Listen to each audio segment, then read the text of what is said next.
In the quiet town of Brookfield, Connecticut, something sinister lurked in the shadows. Nestled in the heart of America, this tranquil haven was a picture of everyday life, folks going about their business, children playing in the streets, the occasional chatter of neighbors. The town, known for its peace and serenity, was like any other, but beneath this veneer of normalcy, a chilling tale was about to unfold. A tale that would leave a mark so deep, it would forever taint the town's history. As the townsfolk went about their lives, they were oblivious that normalcy, as they knew it, was about to be shattered.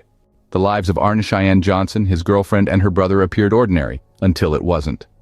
In a quiet corner of Brookline, Connecticut, Arnie Johnson, a young man full of life, shared his world with his girlfriend and her brother.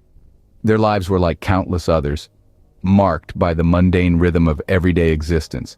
But beneath the surface of this ordinary existence, a dark undercurrent was beginning to stir. They were just like you and me, going about their daily lives, completely unaware of the unseen terror that was slowly creeping into their midst. The first signs were subtle, almost imperceptible. A chill in the air, a fleeting shadow in the corner of the eye, a strange noise in the dead of night. It was easy to dismiss these occurrences as figments of their imagination, or quirks of their old house. But as the days turned into weeks, these incidents became more frequent, more pronounced. The once cheerful home began to take on a sinister air. Laughter was replaced by an eerie silence, broken only by the occasional, unexplainable sound.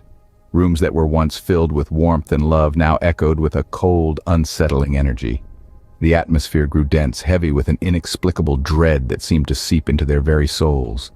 Sleepless nights followed, plagued by terrifying nightmares that seemed all too real. Each morning brought with it a sense of relief, a brief respite, only for the cycle to repeat as darkness fell. The terror was not confined to their dreams. It was becoming their reality. Their home, their sanctuary, was slowly turning into a house of horrors.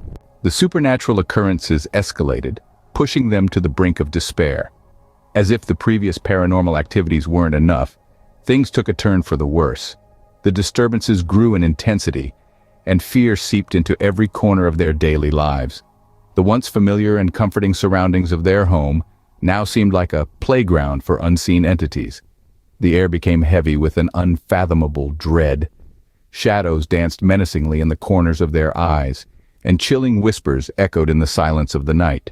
Sleep was a distant memory, replaced by endless nights of terror.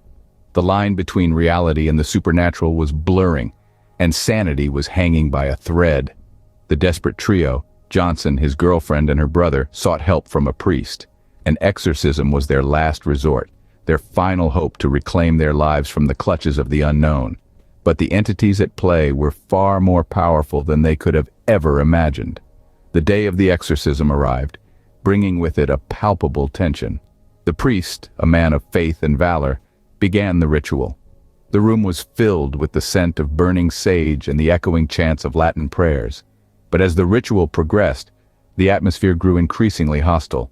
The temperature dropped, lights flickered, and a guttural growl filled the room. Then came the most horrifying moment. Johnson, in a state of frenzy, turned to the priest, and in a voice that was not his own, he invited the demon to possess him. The words echoed in the room, a chilling invitation to a force of pure malevolence.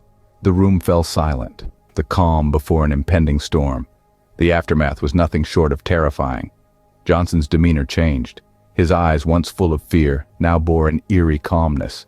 His voice was deeper, his laughter spine-chilling. The once jovial man was now a shell, a vessel for the demon he had invited into himself. In the end, the exorcism did not rid them of the terror. Instead, it amplified it. Johnson, in his desperate attempt to protect his loved ones, had welcomed the very evil they sought to banish. He had opened a door to a realm he couldn't comprehend, and in doing so, he had unleashed a horror that would forever haunt them. Johnson had unknowingly opened the door to a realm of pure evil. And then the unthinkable happened. A day like any other, shrouded in the mundane, was about to be torn asunder by an act of unimaginable horror. Arnie Cheyenne Johnson, an unassuming man, was about to etch his name into the annals of Brookfield, Connecticut's history in a way that would forever cast a shadow over the tranquility of this quiet town. The morning was uneventful, the sun casting long shadows as it began its daily retreat. But as the day waned, a chilling atmosphere descended upon the town, like the calm before a storm. This was the day that Johnson, a man said to be under the influence of a demonic entity, would commit a shocking act of violence that would reverberate through the community for generations. Johnson, his soul supposedly shackled by an unseen force, found himself standing before his landlord. The man who stood before him was not just a figure of authority, but was about to become a victim of a terrifying act. An act that was not born from the mind of Johnson, but from the malevolent entity that had taken residence within him. The moments that followed were a blur, a sharp implement, a struggle, a life abruptly extinguished. Johnson, under the sway of his demonic possessor, had committed the unthinkable. The landlord lay lifeless, the victim of a horrific act that was as bewildering as it was terrifying. A man's life had been snuffed out, not by a fellow man, but by a force that defied comprehension. The news spread like wildfire, casting a pall of dread and disbelief over the town of Brookfield. This was not just another act of violence. This was something far more sinister, something that challenged the very fabric of their understanding of the world. This was a man possessed by a demon, committing an act of murder. The fear was tangible, the shock palpable. The tranquility that once characterized this town was shattered, replaced by a chilling sense of terror that gripped the hearts of its denizens. The first murder in the history of Brookfield was not just another crime. It was an act of demonic possession. A chilling precedent was set, a line crossed, a boundary of understanding shattered. Johnson's act was a stark reminder of the terrifying power of the unseen, of the malevolent forces that lurk in the shadows, waiting for the opportunity to manifest in our world. And Brookfield, Connecticut would forever bear the scars of this unthinkable act. The trial that followed was unlike any other. The echoes of Arne Cheyenne Johnson's chilling act resonated within the courtroom walls, casting a shadow of unease over every soul present. This was no ordinary trial, and Johnson was no ordinary defendant. His defense was unheard of, unthinkable, and decidedly unsettling. He claimed not to be a cold-blooded murderer, but a man possessed by none other than the devil himself. The courtroom was filled with a palpable sense of dread, the air thick with tension and disbelief. The defense team presented their case with conviction, arguing that Johnson was not in control of his actions at the time of the murder. They contended that he was under the influence of a malevolent entity, a demonic force that had taken residence within his very being, turning him into a mere puppet. The defense pointed to the strange occurrences that had plagued Johnson, his girlfriend, and her brother before the murder. They brought up the exorcism, the eerie happenings, and Johnson's chilling invitation to the demon to possess him. The defense painted a picture of a man not in control, but rather a vessel for a sinister supernatural force. But the court wasn't swayed by tales of possession and demons. The law deals in facts, in evidence, in proof. And there was no proof of demonic possession, no tangible evidence that could convince a court of law that the devil made Johnson do it. The prosecution was relentless. They stripped away the supernatural elements, focusing on the cold, hard facts. A man was dead, a man had been killed, and the killer was Arne Cheyenne Johnson. They argued that the defense's claims of demonic possession were a desperate attempt to escape justice, a facade to mask the brutal reality of the crime. The jury deliberated, weighed the evidence, and made their decision. The devil, it seemed, would not be blamed for this act of violence. Johnson was found guilty of manslaughter.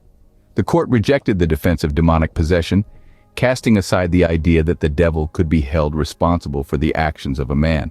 This marked a chilling end to a tale of terror. The devil made me do it defense was rejected, the court choosing to hold Johnson accountable for his actions. The gavel fell, the verdict was delivered, and a chapter of horror was closed, leaving behind a legacy of fear, disbelief, and a haunting question. What if the devil really did make him do it? The devil made me do it defense was rejected, marking a chilling end to a tale of terror. The aftermath of the trial left a haunting legacy. As the dust settled on the courtroom floor, the reality of the situation began to seep in. Arne Cheyenne Johnson, a man who dared to claim demonic possession as his defense, was convicted of manslaughter. The gavel's sound seemed to echo through time, a chilling reminder of the unprecedented events that had unfolded. The sentence was delivered. 5 years in the confines of a prison cell awaited Johnson. Yet it wasn't just his life that was forever altered. The ripple effects of this disturbing case extended far beyond the individual, reaching into the heart of the community itself. Brookfield, a quiet town in Connecticut, had been thrust into the spotlight, its tranquility shattered by the echoes of a murder most foul. The town was marked, forever bearing the scar of the first murder within its borders. A murder that was not born from a heated argument or a moment of madness, but from an alleged supernatural occurrence.